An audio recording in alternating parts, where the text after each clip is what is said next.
Está aquí con nosotros el consejero presidente del Instituto Electoral del Distrito Federal, Gustavo Ansaldo. Muy buenos días. Buenos días. Qué bueno que nos acompañas porque tenemos muchísimas dudas en este proceso que está por iniciar y que nos tiene muy preocupados. Y a mí me gustaría empezar precisamente con este concepto de intercampañas que se están manejando a nivel federal. ¿Qué es lo que sucede aquí en el Distrito Federal con este tema que pues no saben ni siquiera los propios candidatos virtuales qué hacer con este periodo? Bueno, a diferencia del esquema federal, nosotros no tenemos propiamente una previsión de un periodo intercampañas propiamente tal. Lo que sí tenemos son plazos fijos para que los partidos políticos puedan llevar a cabo sus procesos de selección interna. No son uniformes. Hubo un periodo que podía empezar a partir de enero y que va a concluir el día 18 de marzo. Durante toda esa fase, los partidos políticos pueden llevar a cabo sus procesos de selección interna y, obviamente, en la medida en que van concluyendo, pues tienen que acabar con la propaganda. Lo que viene posteriormente de esa fecha fatal, que es el 18 de marzo, hasta que se da el registro formal por parte del Instituto Electoral, es que no se pueden llevar a cabo actos de proselitismo. Es una cuestión muy clara. Los actos de proselitismo están previstos en la normativa, así se ha definido también por los tribunales, solo se pueden llevar a cabo en los tiempos que legalmente están establecidos. ¿Qué son cuáles, para tenerlo claro? En términos generales, como los periodos de registro varían atendiendo al cargo de jefe de gobierno, diputados o jefes delegacionales, pero también el instituto tiene un tiempo para llevar a cabo el registro correspondiente. En el caso de la elección de jefe de gobierno son 60 días que estarán dando inicio a finales del mes de abril, y en el caso de los diputados y jefes delegacionales son 45 días a mediados del mes de mayo. Señor consejero, para que nos quede muy claro y sea realmente precisa esta situación, ¿qué no pueden hacer en este periodo donde termina la primera parte de la precampaña, donde ya son candidatos, entiendo, son precandidatos? ¿Qué es lo que no pueden hacer? Por ejemplo, si invitamos aquí a un precandidato, ¿puede dar la entrevista y nosotros podemos hablar con él de las situaciones de la ciudad, o eso no lo puede hacer? Bueno, desde luego yo lo que pueda decirles es de carácter meramente enunciativo, porque no alcanzaría a cubrir todos los aspectos. Lo que no se pueden hacer, de acuerdo a algunos criterios jurisdiccionales, y queda claro, es convocar actos masivos, actos públicos, en donde se presenten propuestas, digamos, de plataforma electoral, propuestas de gobierno, y se hagan llamados abiertos a que voten por ellos. No se les puede decir a los candidatos, permítanme usted la expresión, de que se queden en su casa y estén callados durante todo el tiempo, pero sí se les puede decir que no pueden hacer este tipo de actos que son propios de una campaña ya propiamente tal, y que el tiempo está marcado, como decía, para que en el caso del jefe de gobierno sea hasta finales de abril, cuando empiecen a hacer estos actos ya de hacer un llamado a la ciudadanía para exponerle cuáles son sus plataformas de gobierno, cuáles son las plataformas del partido, y en un momento dado requerir su voto para ser favorecidos con Inter. Esta parte entonces de la intercampaña, que le han nombrado así el Instituto Federal Electoral, siendo de carácter federal, entonces no aplica para el Distrito Federal, me refiero para este proceso local. Nosotros no hemos emitido un acuerdo así, y desde luego el acuerdo que en su momento tomó el Instituto Federal Electoral rige para la materia federal. Muy bien, también te comentaba yo fuera de micrófonos sobre toda esta publicidad, sobre esta propaganda que está puesta en el Distrito Federal. Los puentes, la verdad es que son un cochinero por parte de los partidos. Esto no es menester del Instituto Electoral del Distrito Federal, es decir, ni limpiar ni tampoco prohibirles que pongan esta situación. Pero ¿qué pasa? ¿Cómo está esta normatividad? Es un poco complejo tratar de sintetizarlo. En principio, pues es un tema que ya incluso luego se presta como hasta chacota, ¿no? De que si es el instituto, que si son otras autoridades. Yo pienso que lo que tenemos que atenernos es a cómo está conformado nuestro esquema normativo. Del proceso electoral del año 2009 para acá ha habido reformas al Código Electoral, pero también otros ordenamientos. Uno de ellos es la Ley de Publicidad Exterior. Nosotros como Instituto Electoral, y no es que nos queramos lavar las manos, desde luego tenemos atribuciones para aplicar sanciones, pero por violaciones a disposiciones autoridades electorales. Me voy a referir a dos en caso muy concreto.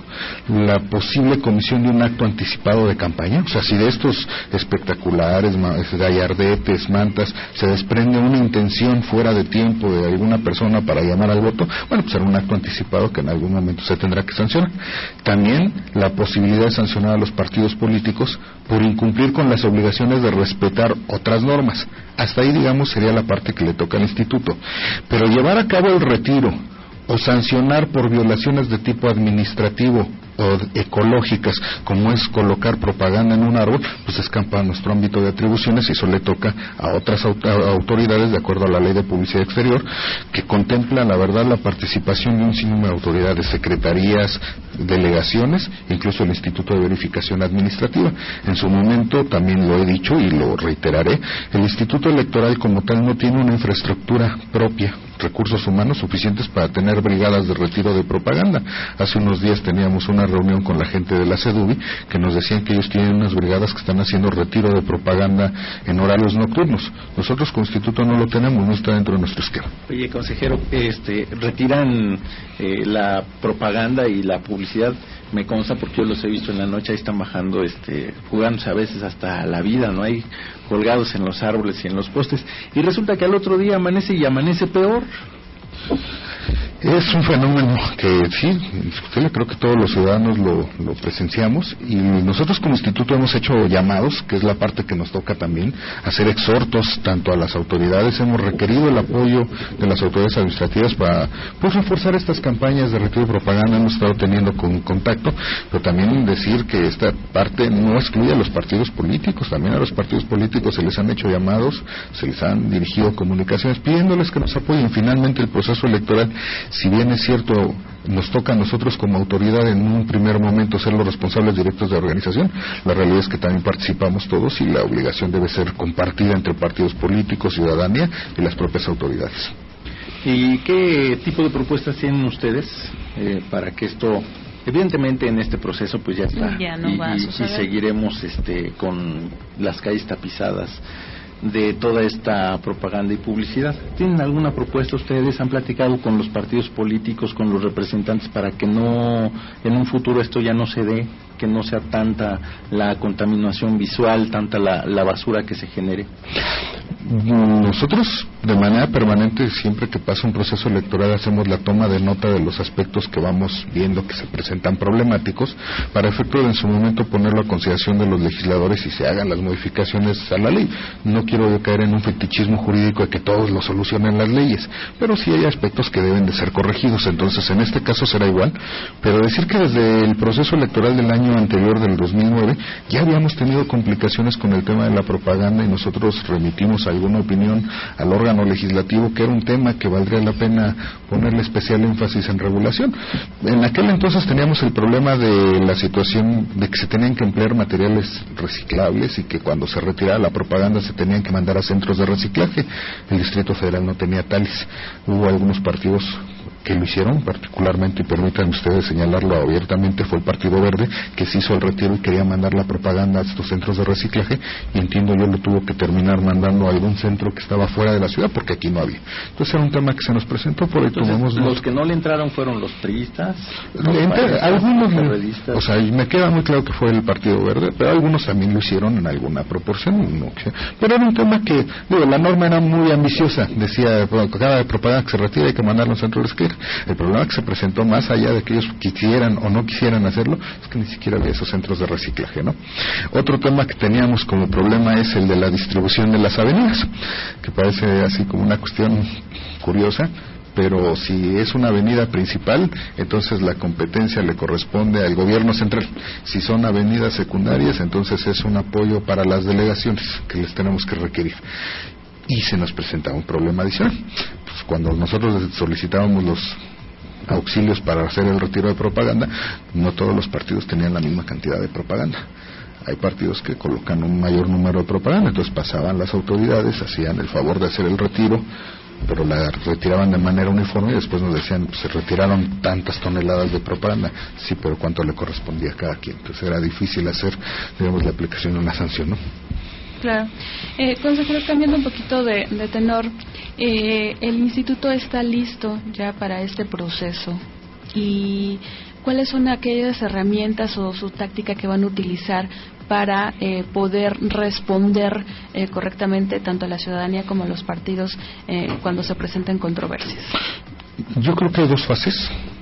Los procesos electorales de una época para acá, nuestro país tenía una tradición electoral, pues que los antecedentes, digámoslo, no eran los mejores. O sea, de hace unos 30 años para acá se cambiaron leyes, se cambiaron instituciones, se cambiaron mecanismos, y hoy día tenemos procesos electorales muy complejos que demandan inclusive el que se tomen diversas medidas que los suelen encarecer. Ayer mismo nosotros íbamos al Instituto Politécnico Nacional, una institución pues, de prestigio nacional, una institución académica de educación superior, para ver lo relativo al líquido indeleble, que es una de las medidas de seguridad que nos hemos tenido que hemos tenido que adoptar, para darle mayor certeza a los procesos. Y como eso, las boletas electorales tienen una serie de medidas de seguridad, una marca de agua, una firma, etcétera, para evitar que se haya irregularidades al momento de la votación. Esa es la parte que digamos es técnica de los procesos electorales, y en ese rubro yo le diría vamos muy avanzados. El día de hoy tenemos casi todo lo que son los materiales electorales, o sea, solo hay algunas cosas que deben de hacerse, algunas adaptaciones. En el instituto tenemos la política de que cada proceso electoral reutilizamos los materiales de los años anteriores, no los tiramos y volvemos a comprar, les damos una nueva vida. Lo que hacemos es nada más darles mantenimiento, por decirlo de alguna manera. En ese sentido, todo lo que son materiales electorales ya los tenemos. Vamos muy avanzados en el tema de los convenios con autoridades que nos apoyan. Estaba hablando del Instituto Politécnico Nacional, ya ayer fuimos a ver lo del líquido indeleble. También tenemos pláticas con talleres gráficos para en su momento la impresión de las boletas. Entonces, todo lo que tiene que ver con la parte técnica del desarrollo del proceso electoral, estamos muy bien, vamos cumpliendo en tiempo con las metas que nos hemos ido programando como institución. La otra parte es una expectativa que se ha generado en los últimos procesos electorales, que creo que todo el mundo la conocemos, que es la de la judicialización de los procesos electorales. O sea, ya los procesos, además de esta parte técnica de cuidar cómo se llevan a cabo los procesos, dónde se instalan las casillas, las medidas de seguridad, pues también está el tema de las quejas que se interponen entre partidos, entre gente de los mismos partidos contra sus correligionarios, permitan ustedes la expresión. Y este asunto, tenemos un importante volumen de quejas que tenemos que desahogar. Algunos seguramente tendrán alguna conclusión de que se aplique alguna sanción, pero en algunos otros casos no, porque el simple hecho de que se vaya a presentar una queja ante el Instituto Electoral no conlleva necesariamente que la irregularidad esté acreditada, y mucho menos que se tenga que aplicar una sanción. Me voy a permitir hacer referir a grandes rasgos un ejemplo. Pues tenemos caso de personas que en algún momento se decía tenían alguna aspiración para un cargo de elección popular, y entonces se decía están realizando actos anticipados de campaña. La realidad es que al término del proceso, al término de este periodo que va hasta el 18 de marzo, existe la posibilidad de que esa persona no participe en ningún proceso. Entonces, ¿cómo se podría acreditar de que los bajen del camión, como se dice comúnmente, como se dice coloquialmente, o que inclusive no decida no participar? Ese caso nos pasó en el año 2009, que nosotros llevamos todo un procedimiento de investigación, concluimos con la aplicación de una sanción porque creíamos que sí se había acreditado un acto anticipado de campaña, y cuando se fue esta situación a los órganos jurisdiccionales, el criterio fue, es que esta persona ya ni siquiera participó en el proceso de selección interna. Entonces, atendiendo esos criterios, en su momento se tendrá que hacer la valoración, pero me parece que en esta fase que nos encontramos en el proceso electoral, el tema de las quejas ha cobrado particular relevancia. Miriam Ruiz. Así es, y tenemos aquí con nosotros al el consejero presidente del IEDF, Gustavo Ansaldo, y también nos acompaña el consejero Fernando Díaz Naranjo. Muy buenos días. Muy buenos días, gracias por la invitación. Continuando un poquito con la pregunta anterior, antes de irnos a la pausa, ¿ustedes tienen identificado algunos focos rojos en algunas partes del Distrito Federal en donde la gente no quiera que se instalen casillas o que se realice con normalidad el día de las elecciones? De momento no, porque estamos en la fase apenas de integración. O sea, estamos de acuerdo a su experiencia de ocasiones anteriores. En ocasiones anteriores sí ha habido algunas problemáticas, y para eso también tenemos la obligación de suscribir los convenios de apoyo con las autoridades de seguridad pública, con las autoridades de procuración de justicia, para recibir algún auxilio en caso de que tuviéramos algún empleo. La realidad es que haciendo las pláticas con las personas que de repente suelen plantear algunos cortapisas para que se lleve a cabo la instalación de casillas o para poder llevar a cabo la selección de quienes van a participar como funcionarios de casilla, se ha resuelto el asunto. Nunca hemos tenido un problema de que no se instale una casilla o que no tengamos a los funcionarios, pero sí en la ruta de hacer la selección, de hacer la determinación de los lugares, sí solemos tener problemas. Miriam, hablábamos de el caso Juanito. Usted lo recuerda, este caso donde Juanito era candidato del PT, López Obrador va a un meeting y creo que ni se sabía el nombre, ¿te acuerdas de este señor? ¿Cómo se llama? Rafael Acosta. Bueno, yo tampoco me lo sé. López Obrador no era el único, y bueno, se le ocurre que lo nombra candidato, pero fuera de toda norma, fuera de toda ley. Decía Miriam Ruiz, y decía bien, ya saben el camino, ya lo hizo López Obrador, se puso ahí a Clara Brugada. ¿Ustedes han tomado alguna previsión al respecto? La primera fue pedir a la Asamblea Legislativa en su momento hacer la reforma a la ley para que los tiempos se recorrieran de tal manera de que si en algún proceso de selección interna había una impugnación, como fue ese caso derivó de una impugnación, pues la autoridad jurisdiccional tuviera el tiempo de llevar a cabo el análisis y la resolución saliera con la suficiente oportunidad que nos impidiera esta situación de ya no cambiar el nombre en las boletas. Lo que se pasó con esta persona que comentaba, con Juanito, Rafael Acosta, fue que el PRD en su proceso de selección interna había seleccionado a una persona, a Clara Brugada. Se judicializa el asunto, se van primero al Tribunal Electoral local, primero su instancia interna del partido, se tardan algún tiempo, después se van al Tribunal local, se toma otro tiempo, después se van hasta la Sala Superior, y ya en junio nos dicen que el proceso había tenido algunas irregularidades y que entonces no era la ciudadana Clara Brugada, sino que era Silvia Oliva, si no mal recuerdo. El problema es que ya habíamos mandado a imprimir las boletas, ya las teníamos todas, nosotros ya no podemos volver a hacer impresión, porque además era una cantidad importante, sobre todo considerando que era Iztapalapa, que es pues una de las delegaciones más grandes, que tiene un importante número de habitantes, ciudadanas que conforman el listado nominal. Estamos hablando del 30% del listado nominal aproximadamente, pues era una cantidad importante de boletas. Ya no teníamos ni la capacidad financiera, también eso tiene costos, el hacer la impresión, ni teníamos la posibilidad de ir con talleres gráficos a que nos sacara una impresión, pues, digamos, fast track para hacer el cambio. Entonces de ahí derivó esta cuestión de que si votabas por uno, no votabas, en realidad estabas votando por el otro, y que si votabas por la que estaba en la boleta estabas votando por otra persona, etcétera. Se prestó a confusión, y yo podría decir, hubo problemas de tipo político, de tipo electoral, y posteriormente, que esa parte a lo mejor ya no nos toca a nosotros, pero no la podemos desconocer, hubo problemas de tipo administrativo. Entonces, a lo mejor, además de esa recomendación legislativa, lo que valdría la pena es, con los procesos que están actualmente en curso, si va a haber impugnaciones, pues que se les trate de darse celeridad a las resoluciones para evitar que se nos vuelvan a presentar. A ver, entonces en este momento cabe la posibilidad de que pueda suceder otra vez un nombramiento expresa ahí y que haya otros Juanitos. Pues sí, buenos días. Sí pudiéramos tener ese problema, por lo que decía el consejero presidente. En este periodo de precampaña existen diversas ciudadanos que están ahí aspirando a alguna candidatura, pero inclusive hay movimientos que tienen los partidos políticos, o también una especie como de brincos que tienen sus ciudadanos, a que a lo mejor están inscritos a nivel local por algún cargo que pretenden aspirar, pero de repente a lo mejor cambian de ruta y tienen ya a lo mejor alguna aspiración a nivel federal. Entonces toda esta rotación en una elección concurrente sí lleva a afectar que los tiempos que el órgano electoral tiene para la impresión de sus boletas electorales y otra serie de documentación sí nos lleva a tener tiempos muy justos. Este caso de Juanito sí fue un caso emblemático, en la elección pasada, porque pues ya tenemos impresas las boletas. No solamente es la impresión de las boletas, sino la validez de las boletas electorales, la integración en cuadernillos, el reparto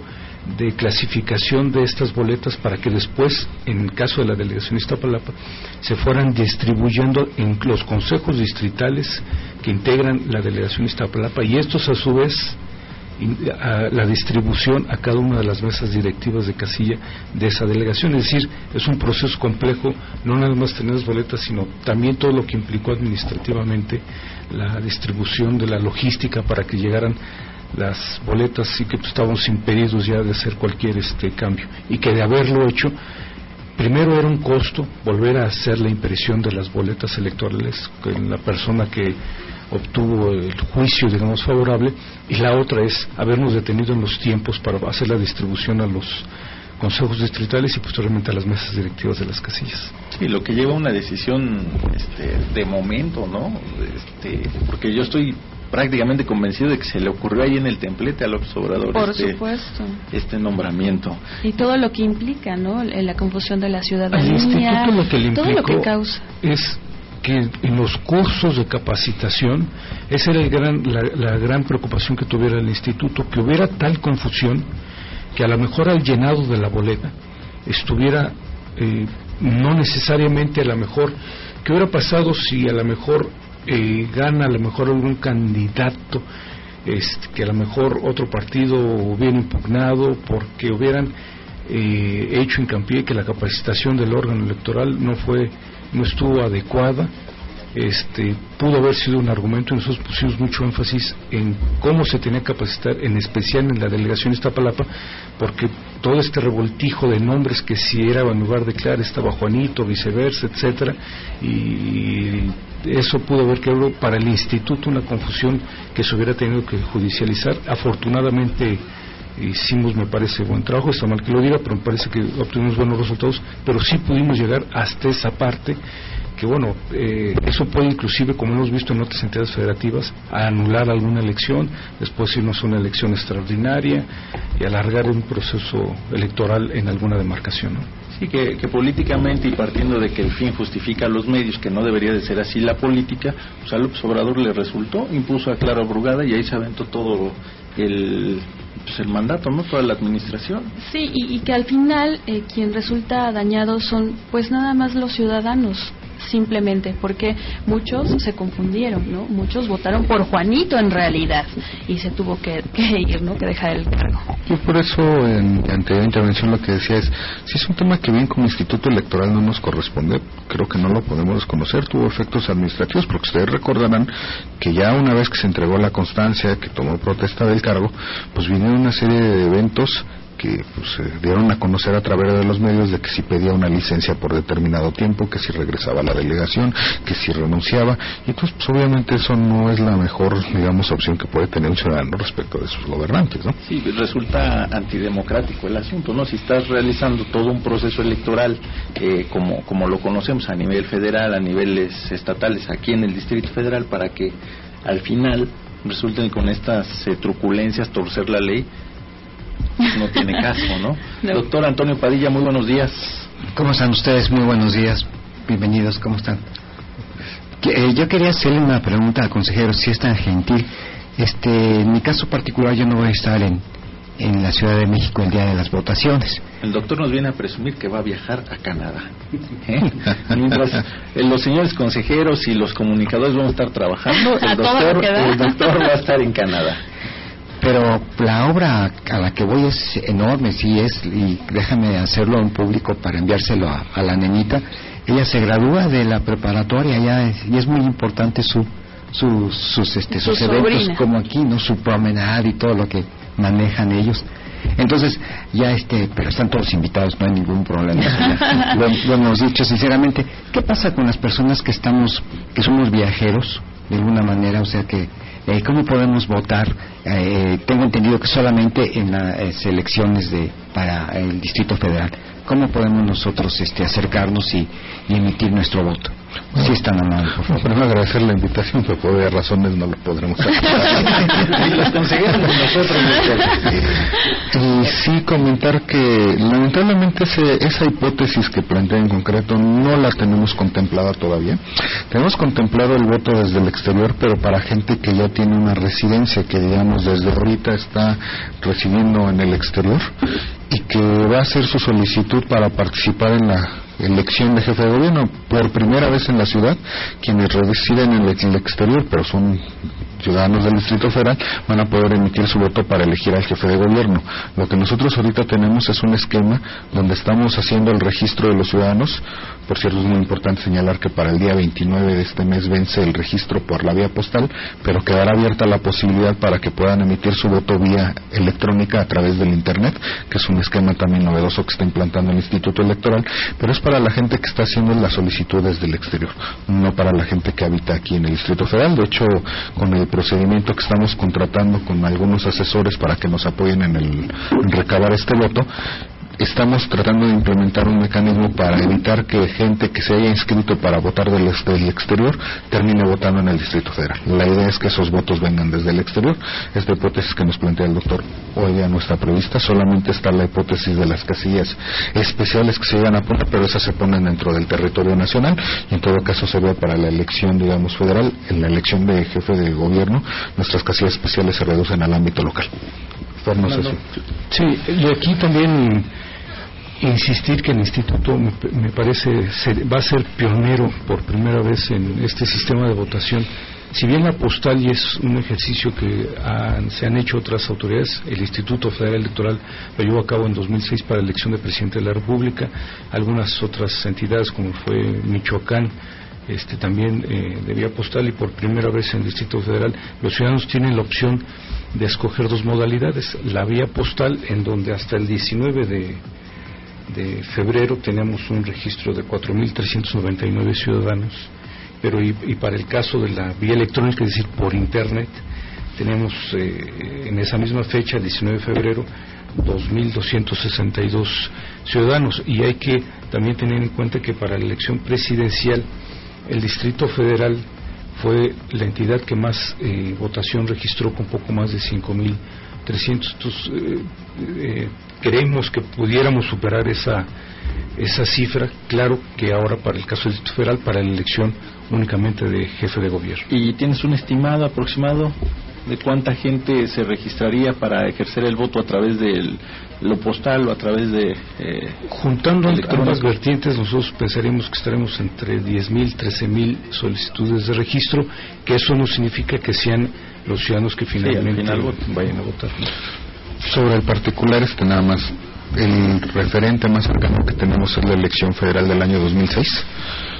Todavía no se puede votar por jefe de gobierno, pero para la elección de presidente de la República se recibieron aproximadamente 34.000 votos, de los cuales 5.000 fueron de originarios del Distrito Federal. Entonces, en un primer momento, nuestra base, nuestro piso era tratar de alcanzar esos 5.000 votos, y a partir de ahí todo lo que pudiera ser hacia arriba. Afortunadamente, con los datos que daba el colega Fernando José Díaz Naranjo, ya superamos por lo menos en la etapa de registro ese número de 5.000, y vamos avanzando con el ánimo de que se sigan sumando ciudadanos que residen en el exterior. Consejero, ¿qué herramientas tiene el Instituto para verificar que esas personas que se están inscribiendo por estos dos medios sean reales? Que no haya ahí la oportunidad de que haya mentira y que se utilice a favor de algún candidato. Bueno, la primera es que la solicitud de registro no pasa en automático.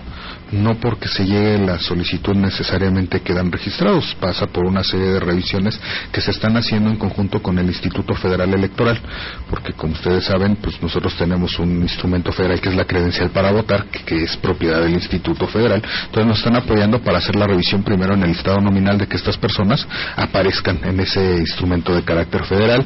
Se piden algunos datos que pudieran ser verificables para efecto de darle procedencia a esta solicitud. Digamos, esa es en una primera etapa. La otra parte es que el sobre mediante el que remiten la información, en el momento en que emitieran su votación, tiene que reunir determinadas características. Inclusive en algún momento se exigía que fuera una pieza certificada. No en todos los países se conoce el correo certificado, pero bueno, es una de las medidas que se toman, y pues obviamente tiene que estar depositado en una en un buzón desde el exterior. Cuando llegan aquí también nosotros tenemos que hacer una segunda fase, es decir, todas las personas que van a quedar inscritas en esta base de datos para emitir su voto desde el exterior, sea en la vía postal o sea por internet, van a ser dados de baja en automático del listado nominal en papel que se distribuye en las casillas, para evitar que se piense que pueda haber una doble votación. Eso está anunciado, eso es de su conocimiento. Si tú te registras desde el exterior, no vas a aparecer en el listado nominal de tu casilla. Y nosotros vamos a tener, por lo menos en la vía de la votación electrónica del internet, señales de alerta. Si alguna persona que no se sepa la contraseña, las claves, pues simple y sencillamente el voto no va a poder ser ingresado al sistema.